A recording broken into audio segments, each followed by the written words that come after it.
Hello everyone, welcome back to gate and tech. And आज है आप लोगों का डे 103।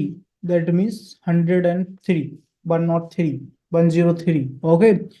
सो इस क्वेश्चन को करने से पहले रेगुलर हेक्सागोन है आपका। हेक्सागोन क्या होता है मैं आपको थोड़ी देर में बता दूंगा। उससे पहले मैं होमवर्क 90, सॉरी होमवर्क 102 का आंसर बता देता हूँ आपको। ये मैं बार बार 102 क्यों बोल रहा हूँ? क्योंकि यूएसए वगैरह में 102 बोलते हैं ना। हम लोग वेस्टर्न को बहुत कॉपी करते हैं ना, मैं भी वही कर रहा हूँ जस्ट अ जोक। ये है आपका 102। ओके, इसका आंसर है आपका 30 सेंटीमीटर स्क्वायर, जो आपका पूछा गया था। क्या पूछा गया था? In the area of triangle ABC. Okay, so आपका है 30 सेंटीमीटर स्क्वायर। ओके, चलो हम लोग चलते हैं अपने नेक्स्ट क्वेश्चन में। 102 हमारा कंप्लीट फिनिश। 103 करने से पहले एंगल्स की प्रॉपर्टीज बता दूंगा। एंगल्स का आज निचोड़ है यहाँ पे, सब कुछ है ना। एंगल कैसे बनता है? दो रे रे मैंने बताया था आपको, है ना। रे का एक एंड पॉइंट होता है ना, स्टार्टिंग मतलब एक एक जगह से रे निकलेगी और इस साइड जाएगी। जैसे रे यहाँ से निकल रही है ना, ये सोर्स ऑफ रे है, निकल रही है। तो ये एंगल बन रहा है आपको, है ना। ये एंगल बन रहा है आपका, तो ये एंगल होता है बेसिकली, है ना। थ्योरी वगैरह आप पढ़ लेना आराम से पॉज करके वीडियो, है ना। चलो, अब एक्यूट एंगल क्या होता है? इतना क्यूट आ रहा है ना उसमें, एक्यूट, अक्यूट। एक्यूट एंगल क्या होता है? Angle, any angle less than 90 degree. Any angle less than 90 degree, अगर आपका लेस देन 90 डिग्री होगा तो एक्यूट एंगल होगा। If two rays are intersect at a vertex forming a angle is less than B, then we को या। यहाँ पे देखो आप, है ना। ये, ये दो रे हैं, यहाँ से गई, ये अल्फा एंगल बना दिया, एक्यूट एंगल हो गया, ठीक है। राइट एंगल आपको पता है 90 डिग्री बना दिया बी पर। राइट एंगल दो रे, रे ने बना रही है, रे बना रही है, ठीक है। रे मतलब कि उसके एक एंड पॉइंट होगा, उसके बाद एंड मतलब एक स्टार्टिंग पॉइंट होगा, एंड पॉइंट खत्म ही नहीं होगा उसका, ठीक है। और एक और होगा आपका, ठीक है। तो ये 90 डिग्री हो गया। ऑब ऑबट्यूज एंगल क्या है? ऑबट्यूज एंगल, प्रोनाउंसिएशन अगर गलत हो तो आप लोग करेक्ट कर देना, कोई दिक्कत नहीं है। एंगल इज ग्रेटर देन 90, ठीक है, ग्रेटर देन 90 डिग्री, ठीक है। अभी हम लोगों ने लेस देन 90 देख लिया, इक्वल टू 90 देख लिया, अब हम देखते हैं ग्रेटर देन 90, ठीक है। ये आपका क्या होता था? एक्यूट हो गया, ये आपका राइट एंगल हो गया, ये आपका ऑबट्यूज एंगल हो गया, ठीक है। ओके, आप देखो 90 से ज्यादा है ये। स्ट्रेट एंगल देखो, स्ट्रेट एंगल की बात करें, अब कहीं क्वेश्चन में आपको स्ट्रेट एंगल की बात करी जाए कि स्ट्रेट एंगल दिया हुआ है, तो स्ट्रेट एंगल क्या होता है? एंगल जो आपका 180 डिग्री है, ठीक है। एक स्ट्रेट लाइन है, ठीक है, स्ट्रेट लाइन है, तो उस पे आपको ऑब्वियसली कि 190 डिग्री, 180 डिग्री, और half of the angle also also is 180 degree. तो आप देख रहे हैं कंप्लीट आपका क्या हो जाएगा? कंप्लीट आपका 360 डिग्री हो जाएगा, ठीक है। ऐसे नहीं बोलते हैं मिस्टर 360 डिग्री, है ना। मिस्टर 360 किसको बोलते हैं? आप लोग बता सकते हैं कमेंट में, ठीक है। ये मैं आपके लिए एज अ सस्पेंस छोड़ के जा रहा हूँ, ठीक है। क्रिकेट वगैरह आप देखते होंगे तो आपको पता ही होगा, है ना। चलो, अब आपका है रिफ्लेक्स एंगल। रिफ्लेक्स एंगल क्या है? A angle that is a greater than 180 and less than 136, ठीक है। ओके, सो देखो आप 180 से ज्यादा हैं, बट 130 से 360 से ज्यादा, सॉरी 360 से कम है, ठीक है। 180 से ज्यादा, 360 से कम, तो ये रिफ्लेक्स एंगल हो जाएगा। अब फुल रोटेशन आपका 360 हो गया, फुल रोटेशन आपका 360 हो गया। Type of angle based on rotation, ठीक है। अब रोटेशन पे बेस्ड हम लोग एंगल की बात करते हैं हम लोग। बहुत इंपॉर्टेंट पॉइंट है एक्चुअली ना, जो जितना भी मैं एक्सप्लेन कर रहा हूँ, जितनी भी चीजें कर रहा हूँ, बहुत बहुत हाईली इंपॉर्टेंट चीजें ही मैं डिस्कस कर रहा हूँ। अननेसेसरी मैं लेंथ नहीं बढ़ा रहा हूँ चीजों की, है ना। Positive angles are the ones in which angle are rotated from the base in the clock, counter clock और एंटी क्लॉक वाइज डायरेक्शन। देखो, आपका एक घड़ी है, ठीक है, ये घड़ी है। घड़ी आपको चलता है इस डायरेक्शन में, इसको बोलते हैं आप लोग क्लॉकवाइज। समझा करो चीजों को, क्लॉकवाइज, है ना। घड़ी की विपरीत दिशा हो जाती है आपकी, विपरीत दिशा। घड़ी की विपरीत दिशा क्या हो जाएगी आपकी? एंटी क्लॉकवाइज, है ना। विपरीत दिशा हो जाएगी आपकी एंटी क्लॉकवाइज, ठीक है। ऐसे होता कि कोई एक, जैसे आपने कंट्री को सपोर्ट करा था, उसको हम इंडियन बोलते हैं कि चलो देशभक्त है। फिर जो एंटी इंडियन होता है ना, वो होता है कि विपरीत काम कर रहा है। जो इंडियन काम करना चाह रहा है ना, उसके विपरीत काम कर रहा है। तो पॉजिटिव एंगल होगा आपका एंटी क्लॉकवाइज। जब भी हैंड एंगल मापा जाएगा इस टाइप से, देखो यहां से एंगल नापा जा रहा है, यहाँ पे आप देखो, ठीक है, एंटी क्लॉकवाइज। आप देख सकते हैं ना, एंटी क्लॉकवाइज आ रहा है, तो ये पॉजिटिव हो गया। नेगेटिव के लिए आपको कुछ नहीं करना है, क्लॉकवाइज जाएगा तो आपका नेगेटिव हो जाएगा, ठीक है, नेगेटिव एंगल हो जाएगा। ओके, ये चीज आपको समझ में आ गई। ओके, अब हम कुछ एंगल की प्रॉपर्टी देखते हैं पैरेलल लाइंस के साथ, है ना, कुछ प्रॉपर्टी देखते हैं पैरेलल लाइंस के साथ। ओके, जस्ट ओके या सो इंटीरियर एंगल क्या होता है? देखो इंटीरियर एंगल क्या होता है, any angle form by a transversal and two parallel lines that lie inside the parallel lines. मैंने आपको बताया था ऑलरेडी कि आपको ट्रांसवर्सल लाइन क्या होती है, पैरेलल लाइंस क्या है आपकी। देखो ये वाली जो सी डी है, ए बी है, ये आपकी ट्रांसवर्स सॉरी पैरेलल लाइंस है। और जो आपकी, इसको मैं पी क्यू अगर दे दूं नाम, इसको पी क्यू अगर दे दूं, मानो ये दोनों को काट रही है, ये दोनों से मिलाप हो रहा है इसका, ये दोनों से रिलेशनशिप रख रही है, तो पी क्यू आपकी हो जाएगी वो ट्रांसवर्सल लाइन हो जाएगी, ठीक है, ट्रांसवर्सल लाइन, ठीक है। अब इंटीरियर एंगल क्या है, देखो ये पैरेलल लाइंस के इस साइड जो एंगल बन रहा है अंदर की ओर, है ना, अंदर की ओर एंगल बन रहा है, दो लाइनों के अंदर की ओर एंगल बन रहा है ना, अंदर की ओर एंगल बन रहा है, तो ये आपका हो जाता है इंटीरियर एंगल, ठीक है, ये हो जाता है आपका इंटीरियर एंगल। और एक्सटीरियर एंगल क्या हो जाएगा, एक्सटीरियर एंगल आपका क्या हो जाएगा, ये बाहरी पे जो बनेगा आपका, जो बाहरी पे बनेगा मतलब लाइंस के बाहर बनेगा दूसरी साइड, तो आपका एक्सटीरियर एंगल हो जाएगा, है ना।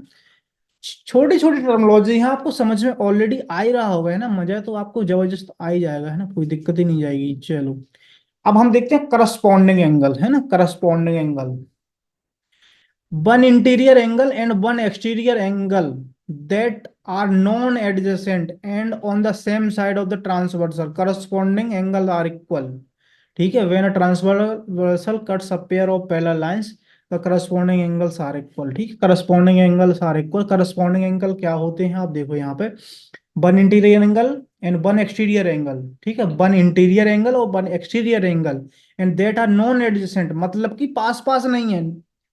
एडजेसेंट होता है बिल्कुल एक के बाद एक, ठीक है, एक के बाद एक। अगर मैं करूं कि ए बी सी की बात करूं तो बी है ना जो ए और सी का एडजेसेंट है, ठीक है, जबकि ए और सी एडजेसेंट नहीं है, ठीक है, ए और सी एडजेसेंट नहीं है तो उसको हम नॉन एडजेसेंट बोलते हैं, ठीक है। तो when transversal cuts a pair of parallel lines, है ना, बहुत सारी लाइंस हो सकती हैं पैरेलल, कोई दिक्कत नहीं है। और the corresponding angles are equal, देखो बेसिकली आप ऐसे समझ सकते हो ना कि पैरेलल लाइंस कितनी भी हो सकती हैं, पैरेलल लाइंस कितनी भी हो सकती हैं, जैसे द्वापर युग में काफी सखियां थी जो 16,108 थी, तो उनके सब वो ना कृष्ण भगवान के प्यार में पागल थी, तो एक लाइन ही काफी है ना, एक लाइन ही काफी है, मतलब कि श्री कृष्ण भगवान ही काफी है, बाकी 16,108 सखियों के लिए। इस टाइप से आप लोग ध्यान रखा करो चीजों को, ठीक है। ओके, सो आपका क्या है, नॉन एडजेसेंट, है ना, और सेम साइड होना चाहिए उधर ट्रांसवर्सल, ठीक है।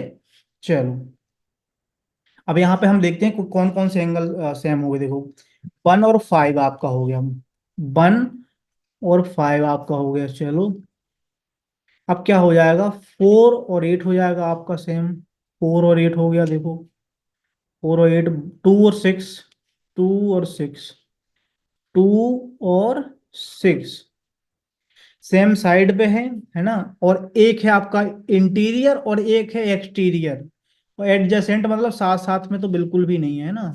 और एक लास्ट आपका बच रहा है 3 और 7, 3 और 7, ठीक है, 3 और 7, ठीक है, ये आपके करस्पॉन्डिंग एंगल हो जाएंगे, और करस्पॉन्डिंग एंगल इक्वल है, ठीक है।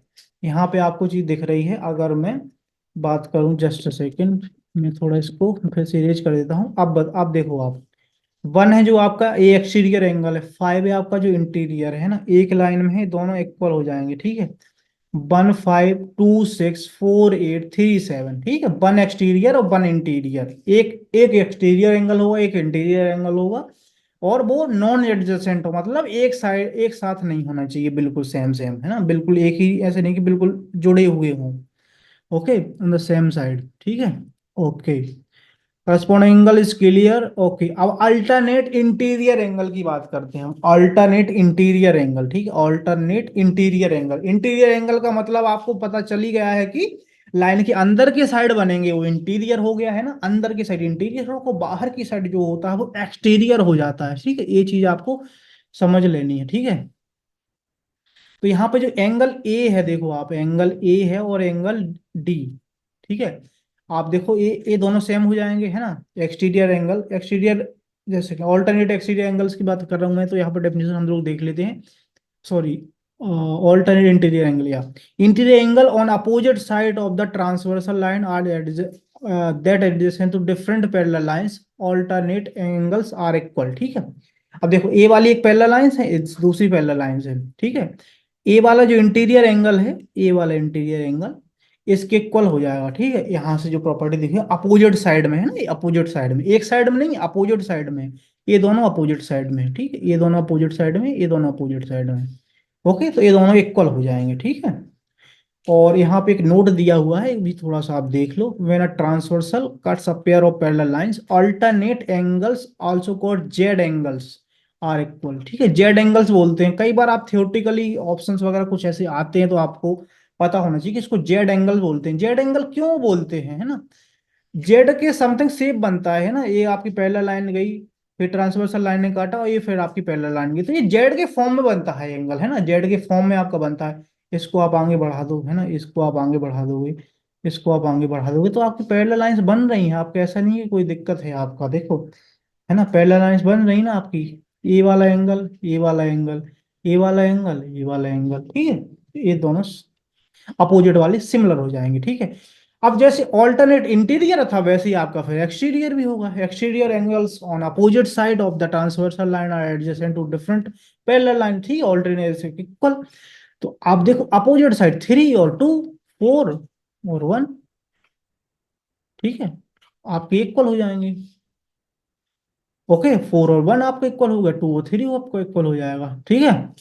ओके, ओके, अब देखो को इंटीरियर, इंटीरियर में है को मतलब होता है एकदम ऐसे ना, तो जैसे आप कोई कंपनी वगैरह देखते हो कि आजकल लिंक्डइन पे बहुत ज्यादा ट्रेंड चल रहा है कि हर हर दूसरा बंदा या स्टार्टअप खोल देता है और अपने आप को को फाउंडर लिख देता है ना, को फाउंडर लिख देता है ना। जैसे फाउंडर आप बात करो, अगर फाउंडर होता है वो एक होता है, फिर तो दो हो जाता है, तो फिर अपने आप को वो को फाउंडर बोलते हैं ना। तो बिल्कुल साथ साथ में एक ही चीज पे वो काम कर रहे होते हैं ना, एक एक चीज के लिए ही काम कर रहे होते हैं साथ साथ में, ठीक है, एक चीज के लिए साथ साथ में काम कर रहे होते हैं। तो को फाउंडर, या फिर यहाँ पे जो इंटीरियर एंगल की बात हो रही है, तो इसको हम लोग को इंटीरियर इसीलिए बोल पा रहे हैं। को इंटीरियर में हम लोग देखते हैं इसके डेफिनेशन में क्या कह रहे हैं। इंटीरियर एंगल, ठीक है, अंदर बने लाइन के on the same side of the transversal line, और को इंटीरियर, ठीक है, सेम साइड, मतलब ए को इंटीरियर हो गया, ए को इंटीरियर हो गया, that have sum to 180 degree, ठीक है, इनका सम होगा जो 180 डिग्री होगा, मतलब कि आपका ए सी और बी डी का 180 होगा। Co interior angles are pair of angle that lie inside the parallel lines on the same side of the transversal, या सेम साइड, बिल्कुल सेम साइड, है ना। एक एक ये दोनों एक पर्टिकुलर कंपनी के लिए काम कर रहे हैं, ये दोनों एक पर्टिकुलर कंपनी के लिए काम कर रहे हैं, ऐसे जस्ट रिलेट कर सकते हो आप लोग कॉन्सेप्ट को। अब जैसे को इंटीरियर थे, वैसे को एक्सटीरियर हो जाएंगे आपके, है ना, को एक्सटीरियर हो जाएंगे। तो यहाँ पे इन दोनों का मेल हो जाएगा, यहाँ पे फिर इन दोनों का मेल मिलाप हो जाएगा, है ना। तो ये दोनों मिला के क्या करेंगे कि 180 का सम निकाल के फेंक देंगे, है ना। ओके, और coaxial angle pair of angle that lie outside of the parallel lines and that on the same side of the transversal lines. Okay, transversal lines के एक इस साइड हो गया, एक इस साइड हो गया, दोनों का सम, दोनों एंगल्स का आपका हो जाएगा 180 degree. Transverse line, sorry, transverse angles, transversal का बहुत ज्यादा उपयोग हो रहा है, हम आप लोग जैसा कि देख ही सकते हैं ना, ट्रांसवर्सल। ओके, ट्रांसवर्स एंगल आप देखो, ये आपकी ट्रांसवर्सल लाइन है, यहाँ पे जो एंगल है वो यहाँ पे, ये दोनों इक्वल हो जाएंगे, बिल्कुल, और ये दोनों इक्वल हो जाएंगे। Angles on the opposite side of the transversal, transversal on opposite side of the same parallel lines, transverse angles are equal, ठीक है। ट्रांसवर्स एंगल बोलते हैं इनको। ऑब्वियसली आप समझ पा रहे होंगे कि ये क्यों इक्वल होंगे, है ना। तो फिर आपसे अगर ये भी पूछा जाए तो ये फिर ए वाले भी आपके इक्वल ही होंगे, है ना, ए वाले भी आपके इक्वल होंगे, ठीक है, ए वाले भी आपके इक्वल होंगे दोनों, ठीक है। ओके, ट्रांसवर्स हो गया आपका। सप्लीमेंट्री कॉम्प्लीमेंट्री, आजकल जिम लोग जाते हैं, सप्लीमेंट्री बहुत लेते हैं, तो सप्लीमेंट्री आप ऐसे ध्यान रखना कि आपको बनना है मिस्टर 360, ठीक है, आपको बनना है मिस्टर 360, ठीक है, मिस्टर 360 बनना है आपको, मिस्टर 360 बनना है। बट आप लोग सोच रहे हो कि चलो सप्लीमेंट्री लेके कम से कम आधा तो मैं बन ही जाता हूँ, तो सप्लीमेंट्री लेके आधा बन जाता हूँ, तो 180 डिग्री, ठीक है, 180 डिग्री। तो दो एंगल थीटा 1 प्लस थीटा 2 अगर उनका सम है 180 डिग्री, तो इनको हम लोग सप्लीमेंट्री को एंगल बोलते हैं, ठीक है। Angle on the same side of both A transversal and a parallel lines are supplementary. Supplementary angle have a sum 180 degree, ठीक है, both on the same side, ठीक है। आप देखो यहाँ पे अल्फा बीटा, ये आपका 180 हो गया, ये आपका गामा और डेल्टा, गामा और डेल्टा आपका हो गया 180 डिग्री। तो ये सप्लीमेंट्री है एक दूसरे के, ये भी सप्लीमेंट्री है ना। एक एंगल आपका अगर थीटा है तो दूसरा एंगल 180 माइनस थीटा हो जाएगा, that's all, that's it, okay.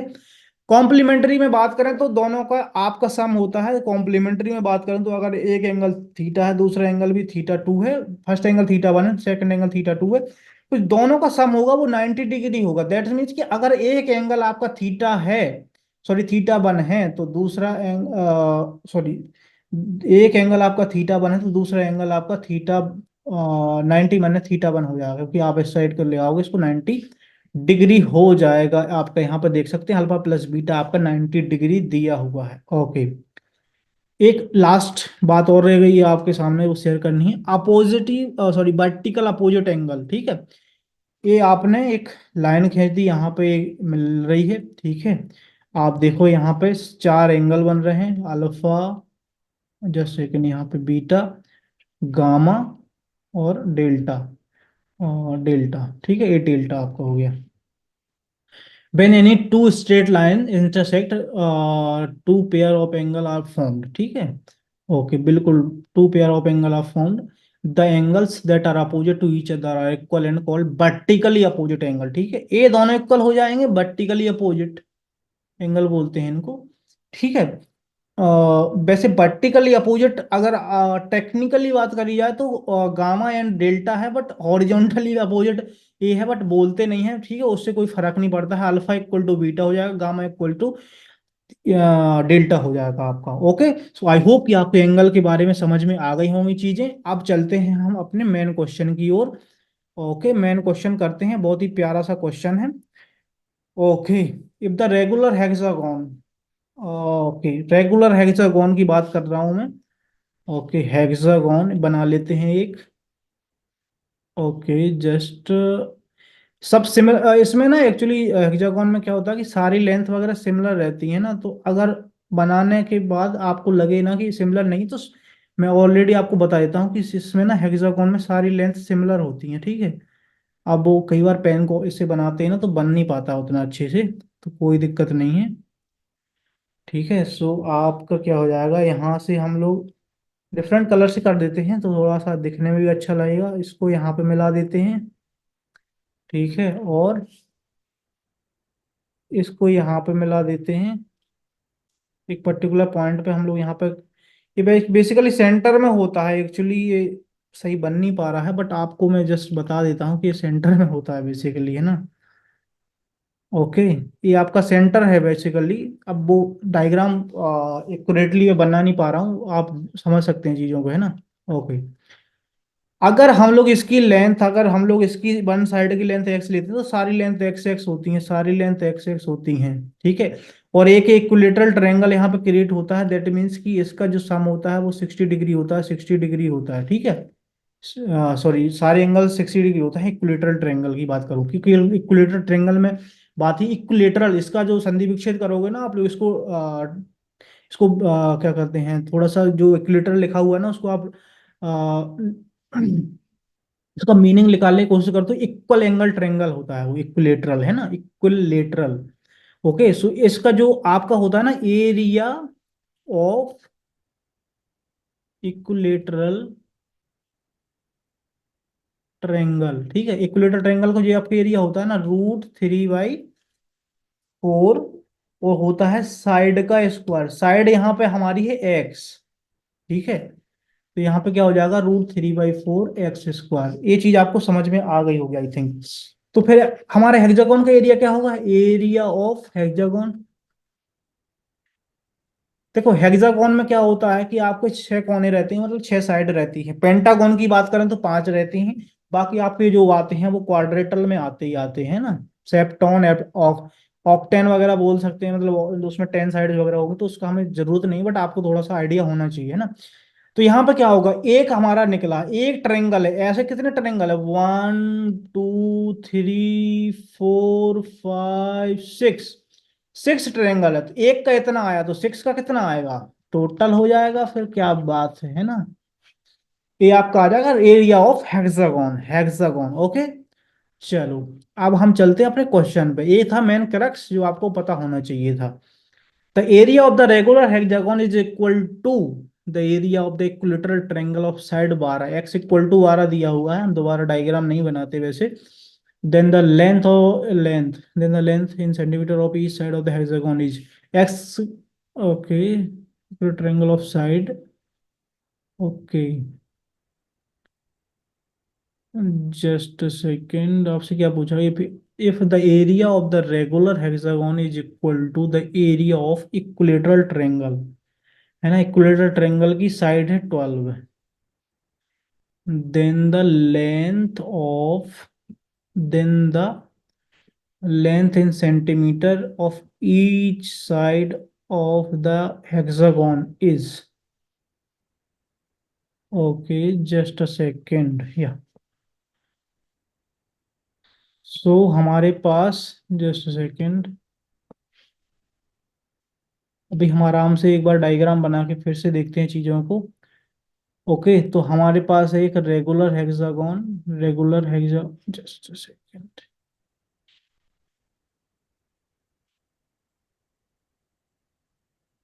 हमारे पास एक रेगुलर हेक्सागोन, ठीक है, सारी की साइड वगैरह बराबर हैं बेसिकली।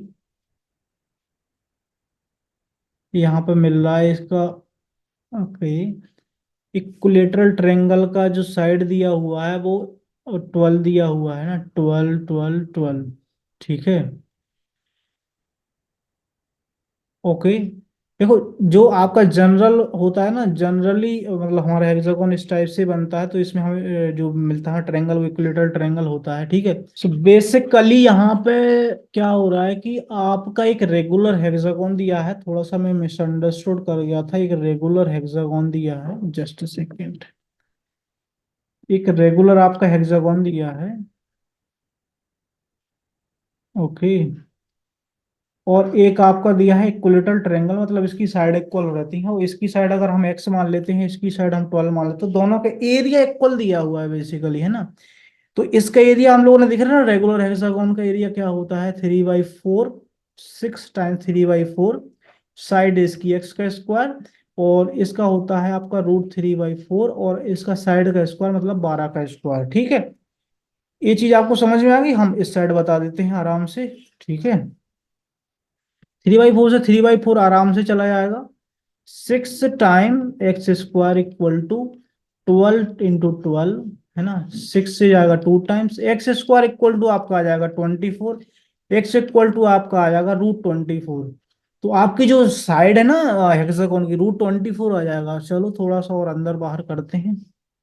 चलो, x इक्वल टू आप क्या लग सकते हो, 6 time 4, x equal to 2√6, 2√6 centimetre, या centimetre, 2√6। So B is the correct answer. Okay, okay, चलो आई होप कि आपको समझ में आ गया होगा कि जो बेसिक बेसिक हेक्सागोन होता है ना, जो एक हेक्सागोन होता है एक, उसके अंदर एक सारे इक्विलेटरल ट्रायंगल बनते हैं ना, 6 इक्विलेटरल ट्रायंगल बनते हैं। तो इक्विलेटरल ट्रायंगल का एरिया तो हमें पता है ना, एक इक्विलेटरल का हम निकाल लेंगे, फिर 6 टाइम्स कर देंगे तो बाकी हेक्सागोन का पूरे का आ जाएगा। और जो क्वेश्चन में दिया हुआ था, क्वेश्चन में क्या दिया हुआ था, if area of the regular hexagon is equal to the area of an equilateral triangle, ऐसा नहीं बोला था कि इसके अंदर इक्विलेटरल ट्रायंगल, एक अलग से इक्विलेटरल ट्रायंगल है और आपका एक रेगुलर हेक्सागोन है। तो इसके बारे में पूछा था, बहुत ही इजी क्वेश्चन था, बहुत ही प्यारा क्वेश्चन था, और 2021 कैट में आया हुआ है ना, ऐसा नहीं कि बहुत पुराना क्वेश्चन है।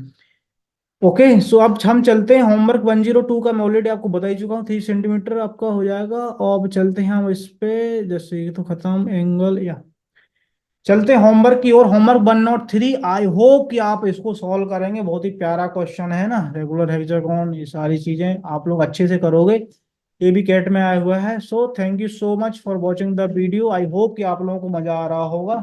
Bye bye, all the best.